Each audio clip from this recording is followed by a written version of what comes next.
Estos son los datos de nuestro programa de hoy, Poblaciones Callejeras. Las poblaciones callejeras están compuestas por aquellas personas con o sin relación entre sí que subsisten en la calle o en otros espacios públicos utilizando recursos propios y precarios para satisfacer sus necesidades elementales. En el periodo 2011-2012, el Instituto de Asistencia e Integración Social del Gobierno del Distrito Federal contabilizó alrededor de 4,000 personas en situación de calle en la Ciudad de México. La demarcación territorial de la Ciudad de México en la que existen mayores poblaciones callejeras es la Delegación Cuauhtémoc, debido a que concentra el mayor número de instituciones que proporcionan ayuda a estos grupos y existe mayor número de comerciantes y transeúntes que pueden ofrecer comida o dinero. Las poblaciones callejeras están compuestas por el 86% de hombres y el 14% de mujeres. Alrededor del 50% de personas en situación de calle se encuentra en un rango de edad de 41 a 50 años. Regresamos contigo, Pedro. Pues ya estamos aquí de vuelta en nuestro análisis en perspectiva para seguir hablando de las personas en situación de calle o de las poblaciones callejeras.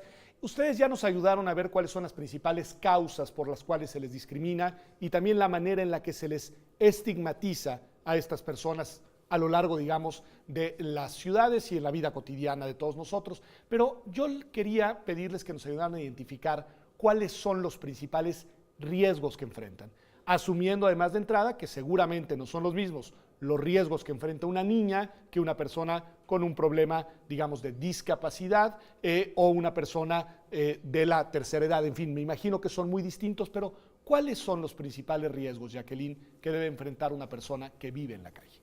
El principal riesgo es el de perder la vida. Okay. A mí me parece que eso hay que tenerlo muy claro.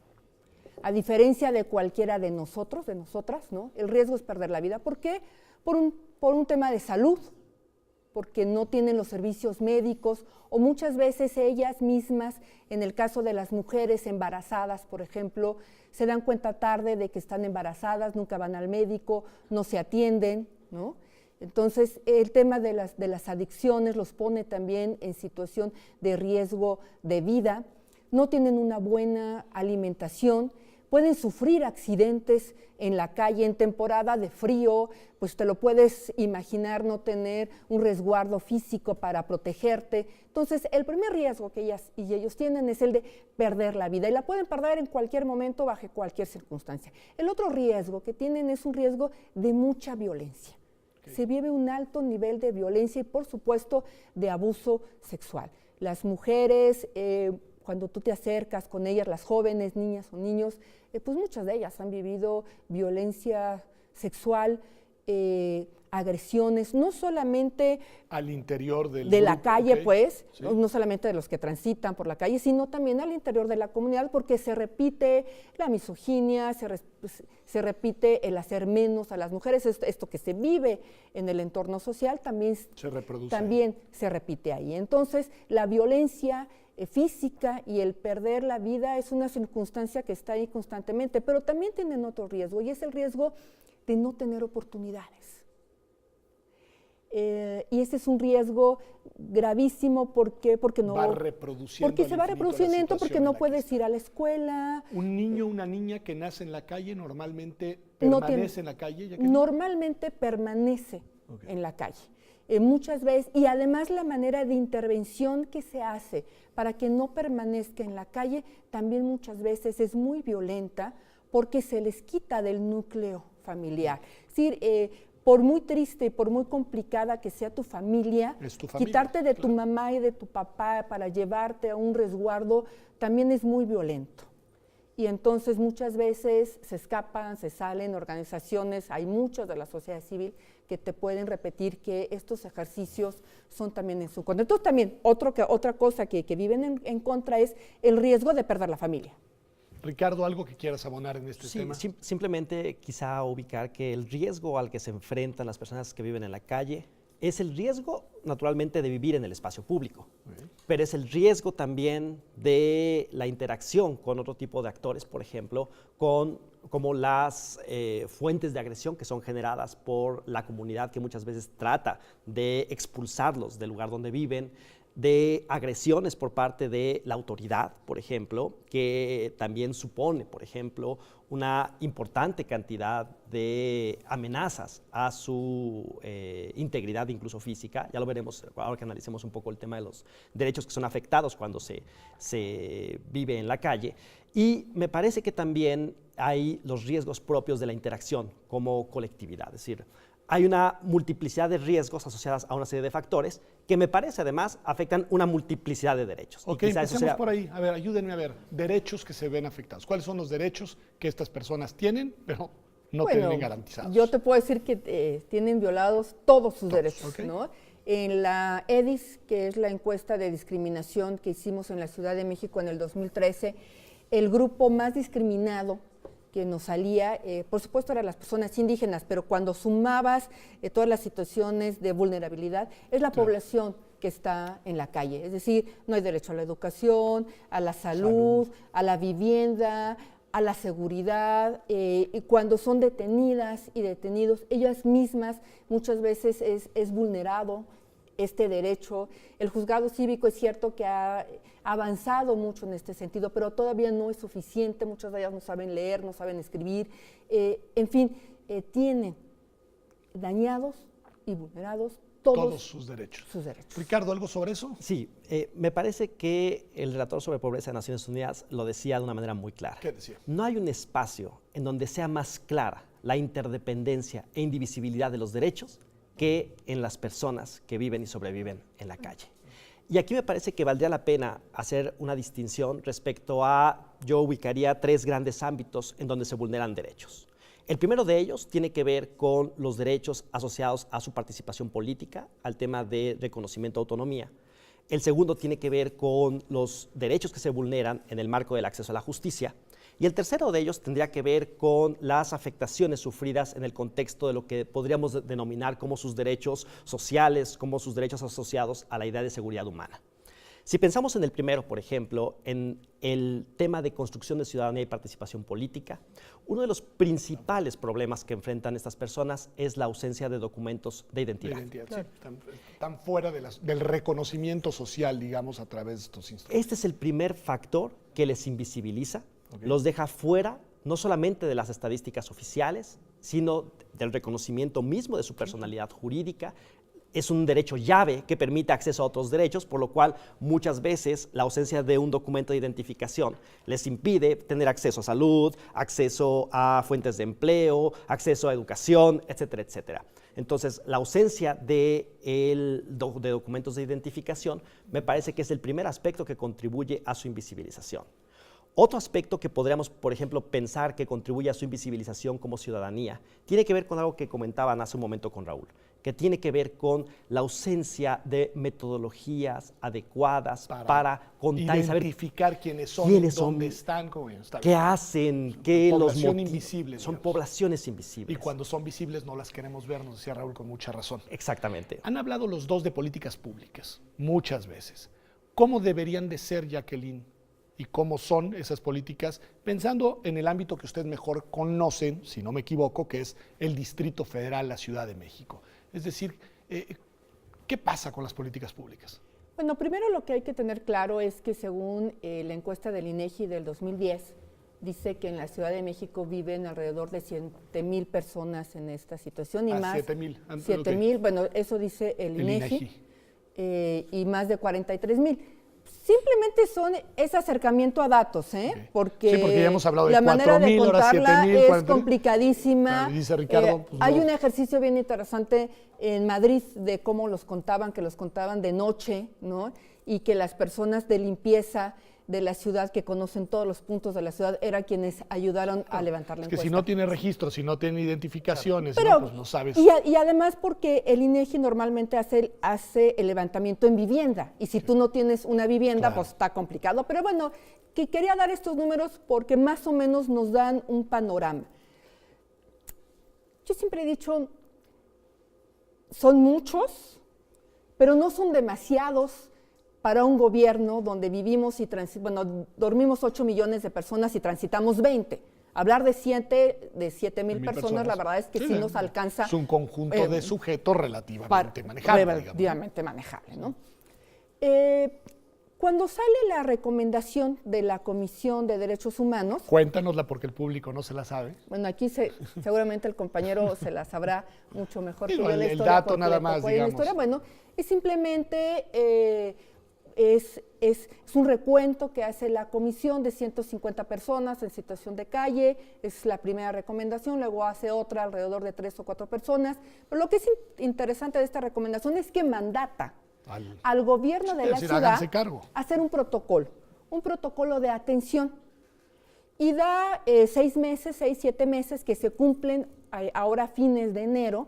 De 2016, digamos. Exactamente, y lo que intenta este protocolo es una suma interinstitucional, es decir, no es solamente la Secretaría de Desarrollo Social, el IASIS, el IAPA, el que atiende a la población en situación de calle, es toda la estructura de gobierno, cómo gira alrededor de un problema Claro, social. es un problema tan grande. social transversal. Entonces, bueno, lo que estamos haciendo incluso, quien dirige ahora el espacio de la Ciudad de México, el centro histórico, también nos estamos sumando a ese tipo de cosas. Hoy estamos construyendo nuevamente, digo nuevamente porque ya es el segundo intento que se hace, de hacer un protocolo, ahora con una dirección por parte de la Comisión de Derechos Humanos, de cómo tiene que ser ese protocolo de atención, cómo tenemos que atender a la población en situación de calle.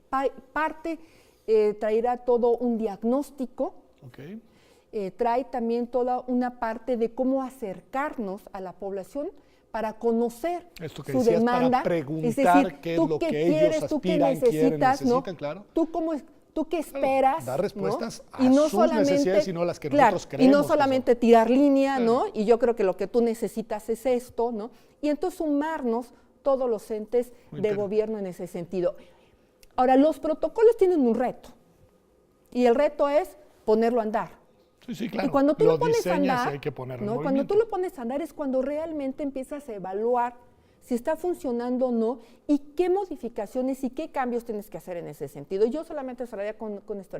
Sí es cierto que en América Latina y en el mundo en general hay muchas experiencias, pero la de cada país Es y distinta. cada ciudad Sí, eso. es distinta. Lo otro solamente te da parámetros, Ok. pero lo tuyo Lo tienes que sacar de Lo acá. tienes que sacar. Ricardo, supongo que quieres decir algo, solo déjame poner un elemento más. Se ha hablado de lo que tienen que hacer distintas entidades públicas, gobierno.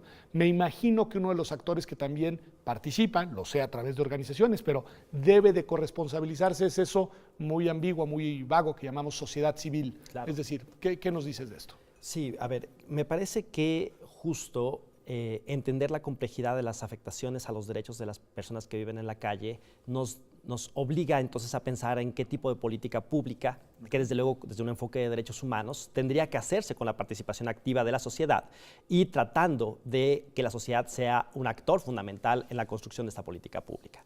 Pero antes me gustaría decir una cosa. Por ejemplo, decía yo que había 3 grandes universos en donde se generaban violaciones a derechos. El primero de ellos tenía que ver con la autonomía política, la capacidad de decidir, y que esto ocasionaba, por ejemplo, que fueran invisibles. También esta autonomía es menoscabada porque muchas de las políticas públicas que están construidas desde las agencias gubernamentales tienen un enfoque de discriminación tutelar. Los ven como problema, no los ven como titulares de derechos. No los ven como titulares de derechos y al contrario, los esquemas de política pública buscan sacarlos, arrancarlos de la calle de manera involuntaria incluso y asumir una función de tutor respecto a estas personas. Estas políticas Lo que me parece supone un que... desconocimiento total a su autonomía. Perfecto. Y además es el centro, y esto es importante resaltar, el centro de muchas, o el corazón de muchas de las políticas públicas que se han emprendido basadas en esquemas de discriminación tutelar. Okay. El otro gran problema tiene que ver con la vinculación de las poblaciones con la justicia. La recomendación a la que hacía referencia Jacqueline tiene que ver con un factor que no es nuevo y que es un factor que se ha reproducido durante muchos años, y es las acciones llamadas por la sociedad civil como acciones de limpieza social, o bien la criminalización de las poblaciones callejeras. ¿En qué sentido? La recomendación no es ajena y el hecho que relata es justamente en ese sentido. Personas que se encuentran en, por ejemplo, artículo 123, pernoctando, donde la pernocta además es compleja porque reciben el asedio muchas veces de las propias autoridades, son denunciadas por un grupo de ciudadanos que en realidad argumentan no solamente que están ocupando el espacio público, sino también que cometieron delitos. Cometen delitos, claro, la criminalización de la pobreza, digamos. Entonces, con el propósito de retirarlas del espacio público, muchas veces se les inventan delitos. Esto tiene un fenómeno muy interesante que es el de la fragmentación de las propias poblaciones callejeras.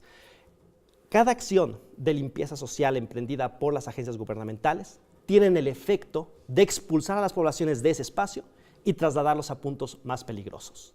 Ahí me queda clarísimo el ejemplo de personas, por ejemplo, que vivían en el punto de calle en el artículo 123, que luego de acciones emprendidas con esta política de limpieza o de criminalización, son expulsadas a un sitio, por ejemplo, como el puente de que está en Taxqueña, donde pasan los autobuses y las exponen a un peligro todavía mucho más grande. Entonces, esta relación de las poblaciones con la justicia me parece que es un aspecto a contar.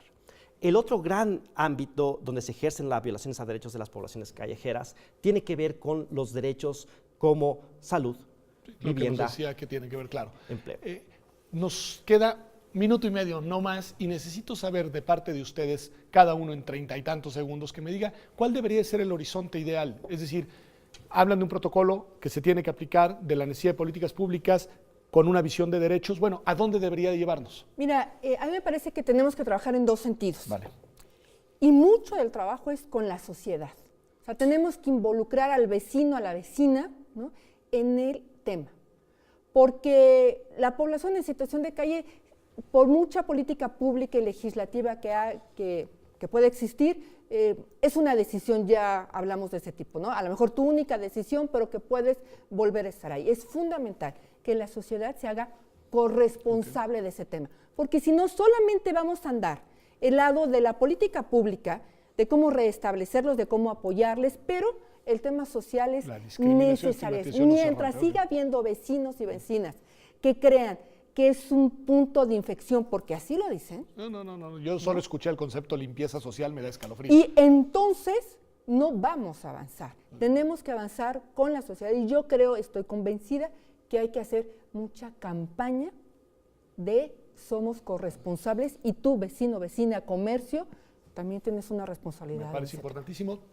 15 segundos, Ricardo. Simplemente decir que cualquier acción de política pública debe partir de tener en cuenta las necesidades, la expresión de voluntad de las propias poblaciones que viven en la calle. Han demostrado tener capacidad de agencia y ser actores fundamentales en la construcción de sus propias redefiniciones de vida. Me parece que una política pública creada solamente desde el ámbito gubernamental no contribuye sino a reforzar este esquema de discriminación tutelar. Pues muchas gracias a los dos. En verdad, qué tema y qué manera de abordar el tema, porque el tema es relevante, socialmente relevante, está ahí enfrente de nosotros todos los días y como hemos podido ver hoy, gracias a ustedes, tiene muchas aristas muy complejas, pero también existe una necesidad real de enfrentarlo, de encararlo y de conducirlo, incluyendo, no estigmatizando, no discriminando y sobre todo no vulnerando más los derechos de quienes sus derechos ya están sumamente vulnerados. Gracias por acompañarnos hasta esta sección de Observatorio. Me quedo con 3 conclusiones del programa del día de hoy. La primera es que las personas más vulnerables, dentro del grupo más vulnerable, al menos en la Ciudad de México, son las personas en situación de calle. La segunda es que el Estado debe diseñar una política pública que tome el punto de vista de estas personas para encontrar la mejor manera de enfrentar esta situación. Y la tercera es que la sociedad, nosotros, tenemos una corresponsabilidad ineludible como conjunto, como colectividad que debe de integrarse y que no debe de excluir a los más débiles. Esto ha sido Observatorio. Gracias por acompañarnos. Nos vemos acá en TV UNAM la próxima semana.